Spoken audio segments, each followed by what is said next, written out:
bro? I think you got some je ne sais quoi in my joie de vivre. Hey, I'm Dan. I'm Jay. Welcome to another fantastic edition of Taco Tuesday here at ShockHound.com. This week, Jay, we're in front of our favorite taco truck, eating tacos. I love it. With none other than Jimmy Urine. Holy shit, when did you get here? Where the enchiladas at? Oh, man. Jimmy, of course, you know from Mindless Self-Indulgence and his new, well, not really new, but long-running side project, the Left Rights. Yes. So what's up with that? Nothing. I just came by for the free food. I knew it. I knew it. I could smell it on him the second he sat down. Come for the ShockHound, stay for the tacos. Exactly. So, Jimmy, what's the name of the new Left Rights record? Bad choices made easy. And it comes out November 9th. November 9th. But we've got it for pre-order on ShockHound as we speak, both the regular and the deluxe version for $6.99 and $9.99. So get you some of that. That's a fucking sale. Yeah. Good tunes, low dough. What more could you ask for? Exactly. Tacos.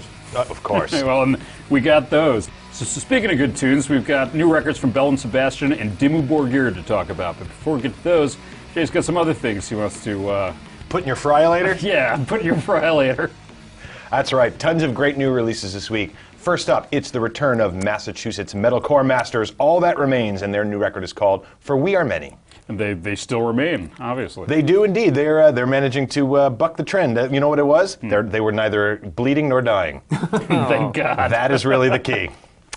Next up, The Orb are back, and they have a special release that they have done in collaboration with David Gilmour. Very exciting for a Pink Floyd fan such as myself. And myself. I'll be in the chill out room for that. For sure. Some serious chill out room action. I'm really looking forward to this record. Yeah, that is definitely like the two masters of chill out, David Gilmour and The Orb put together.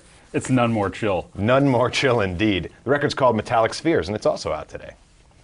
And last but not least, the long-awaited full-length from South African Zeph masters Die Antwoord, and the record is called SOS, and this is going to be some good shit. Are you hip to these guys? I'm hip to these guys. Yeah. It's definitely a singular, unique artist. It's also the fact that they're from South Africa makes them hip. If they were from America, they'd basically be ICP. Which is one of my favorite things. Just like really skinny version of ICP. Skinny version of ICP. Right. And they put on they're from South Africa, they're from outside the United States, all of a sudden all the hipsters are like, oh, this is really cool. Have you heard about this? It's definitely similar. If they were from Detroit, everybody would be like, magnets. They would be talking about magnets. Yeah. How the fuck do those work? I have no clue. Yeah, Tacos! And similar tattoo quality, I believe, as well. Yeah, also. But definitely higher in the hot chick quotient than any of the psychopathic family. It's not hard to do that. No, it's not. No, it's not. You can get that and tons more this week. Tons more, get it? Tons more. ShockHound.com. So first up this week, we've got Right About Love from Belle and Sebastion. Right about love, it could be in any form. Hide it to me in the morning. I heard those guys are insane on the road. That's right. Partying, throwing TVs outside, out the windows of hotels. As one English friend of mine described them, they're a bit wet. Yeah. They're kind of indoor boy music. It's Basically, they make Anthony Johnson's look like they're Motley Crue. pretty much. I think they could coin. It's almost like a new type. It's book rock. Oh. It is. Ooh, book What rock. falls under book rock? Is that like the Decemberists and shit? Yeah, kind of. Camera Obscura, Belle and Sebastian, Decembers. Yeah, exactly. Book When I rock. learn to read, I'm going to pick up that Belle and Sebastian CD. All right, we'll check back with you in a couple years then, right? All right, fantastic. And I've always been a fan of these guys, but I can't say like they've ever made a record that's really blown me away. There's always been like a couple of tracks per record that I just thought have been awesome. Pull them off for mixes, What are these mixes? For the lady folk. For the lady folk? Exactly. Yes. Lighting candles? Belle and Sebastian is good music for the lady folk, I'm telling you. All he's got is a room full of cats at home. You know that. Well, he needs an angle here. It's got to be something. I thought it was his lamb chops. I thought that was the angle. Ladies. Baby, I'm working as many angles as I can. No, I was in Wolverine. That should be I disagree about because I actually am a huge fan, and I think that The Boy with the Arab Strap and If You're Feeling Sinister, those two albums, two of the early records, are as good as twee pop gets. I mean, from start to finish. I agree. It's maybe been a little. I know a lot of fans think it's been spottier since then, but I have liked their later records too. The last one 4 years ago, Life Pursuit, I thought had some great songs on it, and I know that this one is probably the most similar to that.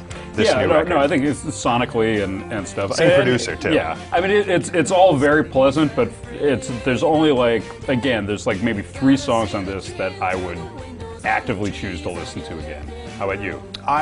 This has a chance, outside chance of making my top 10 list for the year. I'm such a big fan. It would have had to have been truly terrible for me to not really enjoy it. So yeah, I'm going to give Right About Love by Belle and Sebastion 3 tacos out of 5. Perfectly nice and pleasant record, but if you haven't gotten excited about these guys before, this one's not going to do it. And I'm going to give Right About Love by Belle and Sebastion 4 out of 5 tacos. I think this record is certainly as strong as Dear Catastrophe Waitress or The Life Pursuit, so if you are already a Belle and Sebastion fan, this one's not going to let you down.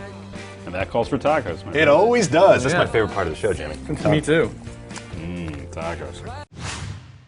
So next up, we've got Abrahadabra by Dimmu Borgir. Boots! Boots! Boots! I got mini versions. Look, metal. Boots! Those are some pretty metal Nikes there, Jimmy.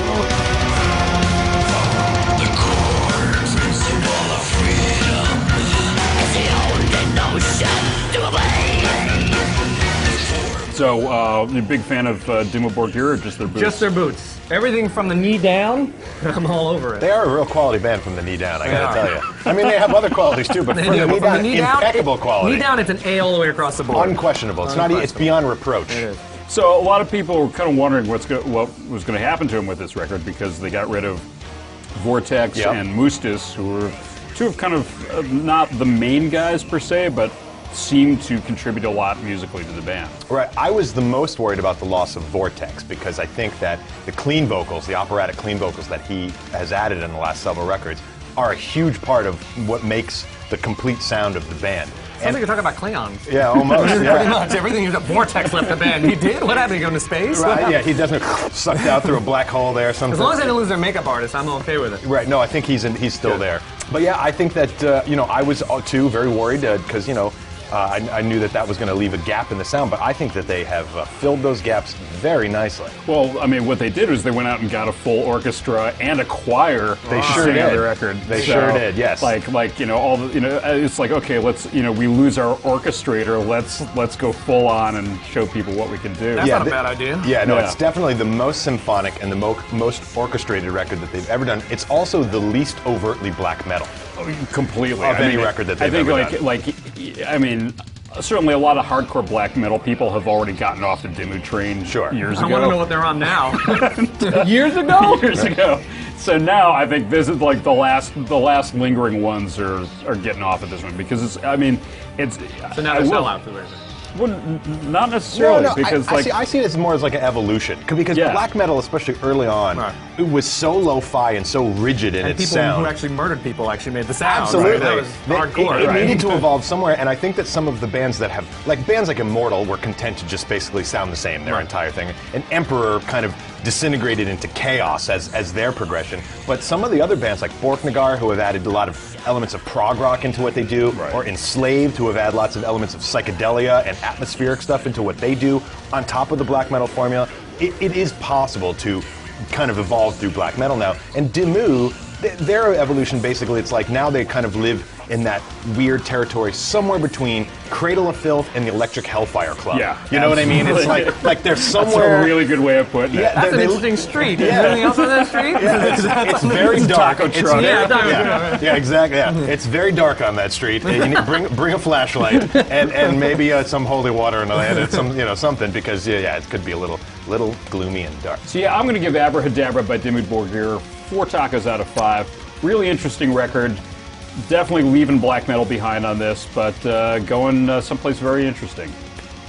And I am also going to give Abrahadabra by Dimmu Borgir 4 out of 5 tacos. If they didn't lose you within Sorte Diaboli, then this record will similarly capture your imagination. And I'm really impressed with what the remaining trio have done. So pick it up. That calls for tacos. I love it. Tacos!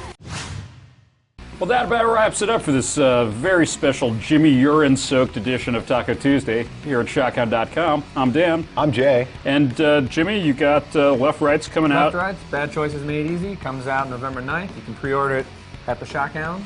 right now. And I will. And you will. You know that I will. And you will. And you will definitely. All And what's right. up with MSI? What's the next thing? We're getting ready to do some stuff soon, but right now it's left right, baby. All right. So top secret. Shh, don't tell them. All right, Left cool. right. It's all about the left All right. about the left right. And what do you think? You want to come back next week? Oh yeah, I want more tacos, man. I'm not even done. Look at that. I still got a whole taco left. I'm starving. These keep well too, you know. Really? No, not at all. You can just put them in your pocket and go. Exactly. So yeah, we'll catch you back next week with more new releases, more tacos, and more Jimmy Urine.